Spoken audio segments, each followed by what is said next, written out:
The alarm sounded at 2:46 in the morning. In the darkness of the Negev desert, radar screens across southern Israel lit up simultaneously with dozens of ballistic missile signatures, all converging on a single target. Not Tel Aviv. Not Jerusalem. Nevatim Air Base. The home of Israel's most advanced stealth fighters. The crown jewel of the Israeli Air Force.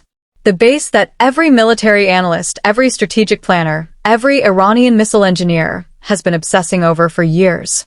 And in the minutes that followed, something happened that Israel's military censors scrambled to suppress, that Iran's state media immediately weaponized, and that the official press conferences on both sides have been carefully dancing around ever since. The truth about what happened at Nevatim is more complicated than either side wants you to know. And that complexity is exactly what makes it so important. Welcome. Subscribe right now. Because in the next several minutes, we're going to separate fact from propaganda on one of the most contested military events of this entire war. Let's go. Nevatim is the crown jewel of the Israeli Air Force, hosting Israel's advanced F-35 Adir stealth fighters. Located deep in the Negev desert, it serves as the primary hub for long-range operations and intelligence coordination. Because the base is central to Israel's ability to strike targets deep within Iran, it has become the ultimate prize in Iranian military strategy. Al Jazeera, https://www.aljazeera.com/news/2026/3/8/Iran-war-threatens-prolonged-energy-markets-as-oil-prices-rise. This is not just any base. The F-35 Adir is the most sophisticated combat aircraft in Israel's arsenal. It is the plane that flew deep into Iranian airspace, evaded detection, and struck targets that no other aircraft could reach. It is the plane that Iran has been trying to destroy, neutralize, or ground since before this war began. And on the opening day of Operation Epic Fury, Iran fired between 80 and 100 ballistic missiles at Israel. A significant portion of those missiles were aimed directly at Nevatim. Now here is where the two competing narratives diverge completely. And here is where you need to pay close attention, because both sides are telling you a version of the truth while hiding another part of it. Like this video right now. Now, let's look at what the evidence actually shows. Satellite imagery reveals details of the level of destruction Iran achieved in its ballistic missile barrage, but also fails to provide evidence to back up Iranian claims about the destruction of Israeli Air Force F-35 stealth fighters.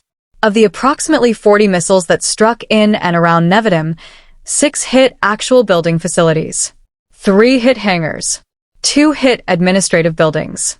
1 struck the maintenance hangar at the southern end of the base. Most of the impact zones either missed entirely or hit taxiways, most of which have since been repaired.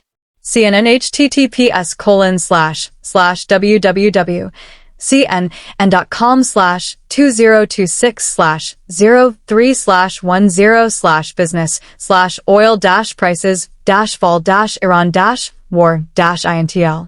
So, Iran's claim that it obliterated the base and destroyed 20 F-35s appears, based on satellite analysis, to be significantly exaggerated.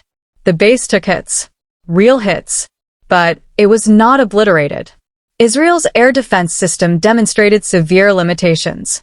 Netanyahu and several ministers were forced to remain in a fortified underground location in Jerusalem for hours during the attack. Massive explosions could be felt across Tel Aviv.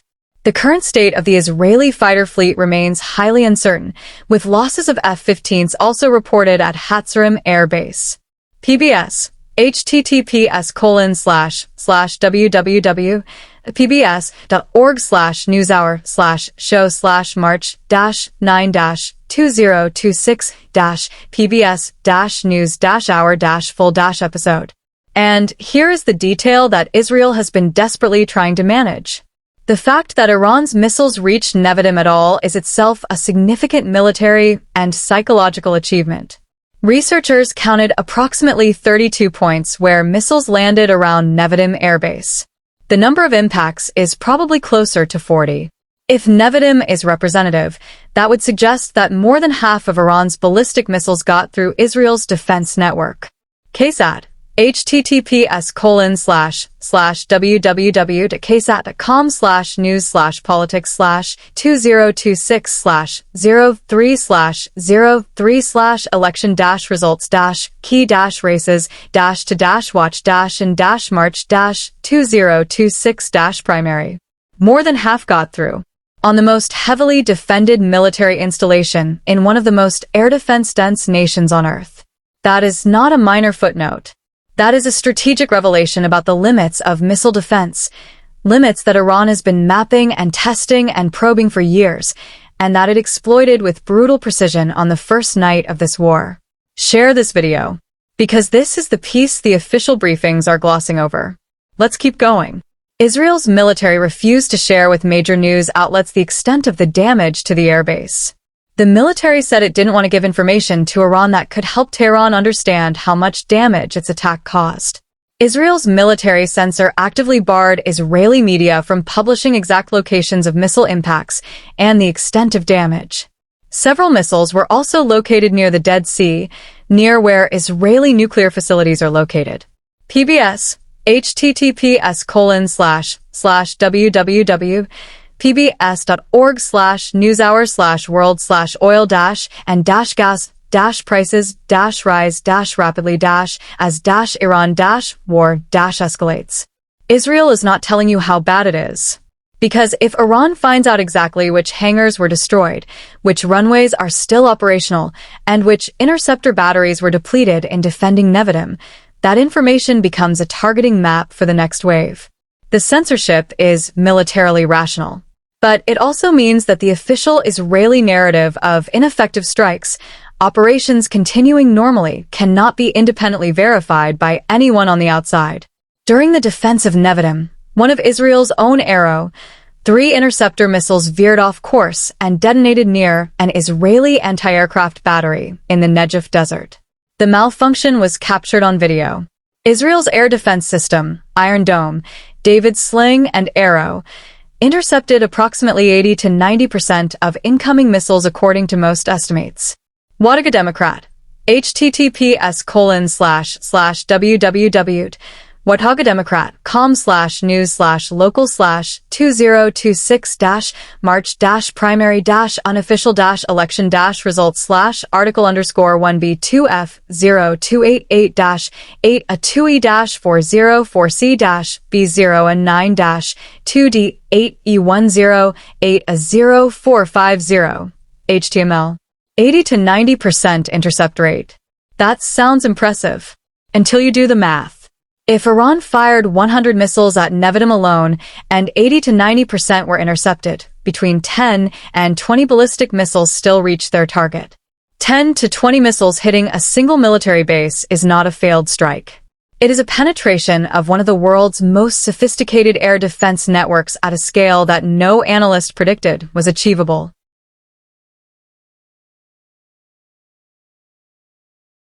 And this is the strategic truth that Iran is broadcasting to the world, regardless of how much physical damage was actually done. The message is not the crater in the runway. The message is the fact that the crater exists at all.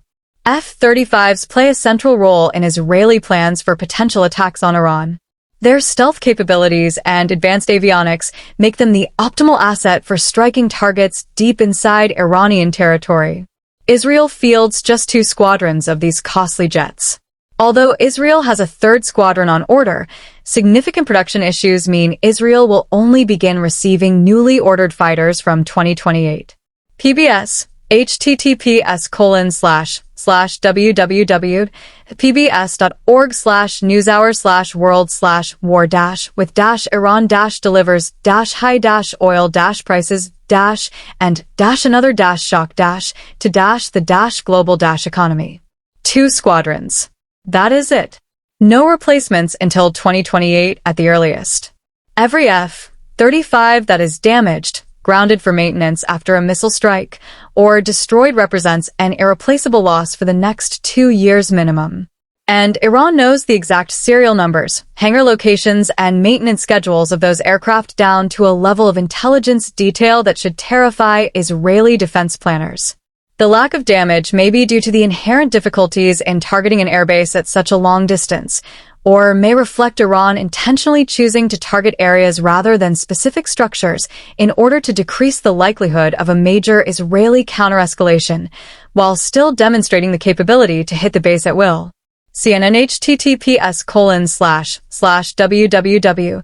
cnn.com/2026/03/10/prices-fall-Iran-war-intl. That last interpretation is the one that keeps Israeli intelligence analysts up at night. The possibility that Iran deliberately held back on precision, that it chose to demonstrate the capability to hit Nevatim without demonstrating the full extent of what it could do if it chose to maximize damage. A warning shot at one of the most expensive, most critical military installations in the Middle East.